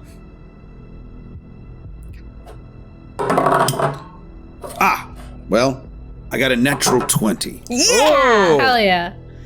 Didn't You do even this in need a the matter of advantage. you do this in a matter of hours, and you are able to, with the help of Lamaya, construct these like still suits out of god skin. Yes. That So cool. all of you are now wearing, and I'm gonna rule that these suits give you resistance to. There it is, the nat 20. By the way, when I roll a natural 20, I see my logo on my It's Norse so Foundry cool. D20 boulder, made out of black metal. Available now on NorseFoundry.com. Thank you, Nurse Foundry, and thank you, Cubicle 7. Okay, so you now have these suits of skin that you have to wear that give you resistance to the god's radiant attacks, the Titan's radiant attacks, rather. Cool. You can continue on your journey. You were going to go to the Speak Thieves Nest, if I'm not mistaken. Is that right? Yes. Okay, Yes. very good. So we're going to go ahead and we're going to end the journey. And at the end of the journey, everybody needs to make that Constitution saving throw. Okay. Remember, you can use your animal handling if you want because of our mounts. Oh, right, yes. Oof. Got a 24. I'm adding the D8 to Ooh. mine because that's Nailed it. 18 for Ilaria. Okay. Eliara. I want to go Ilaria instead of Eliara.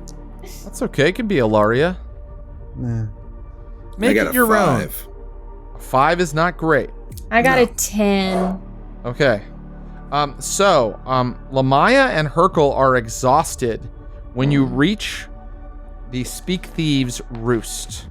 And I'm going to describe... exhausted means you have disadvantage on certain checks until you take a long rest. But you have arrived at your destination. Those of you who succeeded, you get +1 temporary HP if you haven't used it before. Okay, so you've arrived at the Speak Thieves' nest, and you see these giant brambles. They are like thorns up on this like rocky hillside, but the thorns themselves are the size of trees. And there is this this sort of gully beneath a giant kind of cluster of thorns, and this gully is filled with kind of limp brown detritus. Is it garbage? Is it you're not quite sure what you're looking at here. It looks sort of fleshy and flaccid laying there down in the gully. And then above, in sort of the nest of giant brambles, you catch sight of brilliant blue plumage. Are those the Speak Thieves? They are. How do we approach them? I've never done this before. Someone else should do it. I'm not good at talking to people. Aren't they like jokesters and they speak in riddles or something? That's what you've heard, but you've never spoken to them yourself before. I could try intimidating them if they get out of line. How are you going to get an audience with them? You're our leader. Amel, you can do it. Go, say something. Okay. So she walks up to the plumage? Is that what we're assuming? The plumage is up above you in like a kind of cluster of giant thorns. It's not like right there in front of you. In front of you is a gully filled with strange kind of detritus.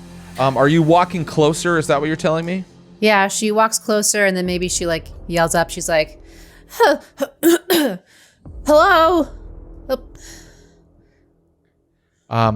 You shout hello, and then suddenly there's a flapping of wings, and two creatures that look like giant blue jays kind of flap up out of the nest of thorns and then land hanging above you on long branches.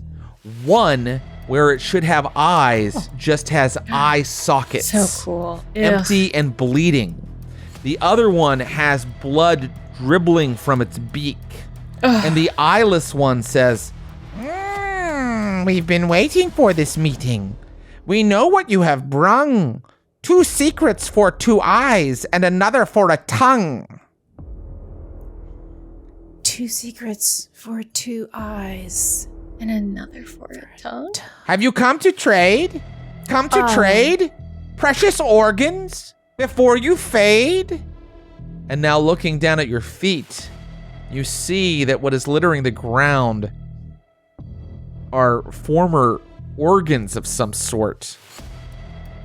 At one point, it looks like the innards or something that went inside people's bodies. And the things flap down toward you, making a strange, giggling, bird-like sound. And that's where we'll stop for part 1.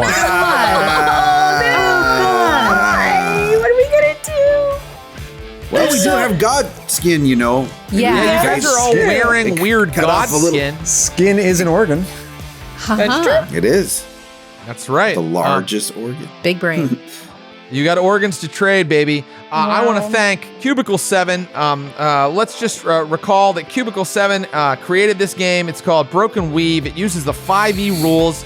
If you have players who really, they're just, I play 5e, and I think a lot of people have those players, but you as the GM, you'd like to try something different. This is the perfect compromise. You can kind of get both for the price of one, a kind of different apocalyptic setting, but you're still playing 5e, so everybody's familiar with the rule set.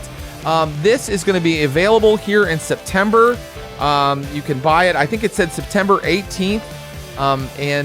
We just want to thank Cubicle 7, and I want to thank my incredible players, Jason Charles Miller, Matthew Capodicasa, Kate Stamas, and Paula Deming.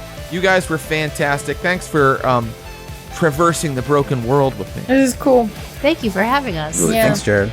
And we'll be back very soon when the Titan will crush all of them, probably, Yep, and their right. haven. What? Yep. Or maybe not. Maybe you'll save it. Maybe you'll save the day. Thank you, and good night.